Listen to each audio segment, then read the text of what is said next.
Hi guys, one thing I have to clarify here என்னதுன்னா so இப்போ இந்த week Ariana nomination ப்ராசஸில் இருக்காங்க. ஸோ இந்த நாமினேஷன்லாம் எல்லாம் அன்ஒஃபிஷியலாக அண்ணா தான் லீடிங்கில் இருக்காங்க டாப்பில். ஸோ இப்போ நிறைய பேருக்கு என்ன மைண்ட் செட் ஆகிட்டுனா, ஓகே நம்ம அண்ணா தான் லீடிங்கில் இருக்காங்களே, அப்போ நம்ம ஓட்டை ஸ்ப்ளிட் பண்ணி போடலான்னு 50 ஓட்ஸ்லேருந்து 25 அண்ணாக்கு போட்டு மிக்சருக்கு 25 மற்ற கண்டெஸ்டன்ட்க்கு நீங்கள் சேவ் பண்ண நிறைய பேர் அது போடுதாங்க ஓட்டிங் இதில்.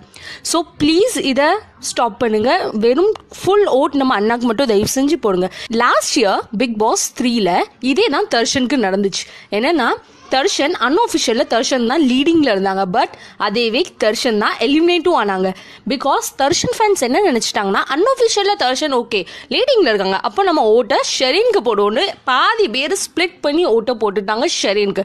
ஸோ இது தர்ஷனுக்கு நடந்தது, நம்ம அண்ணாக்கு நடக்கக்கூடாது. So please guys, please vote for Harry. Full 50 votes அண்ணாக்கு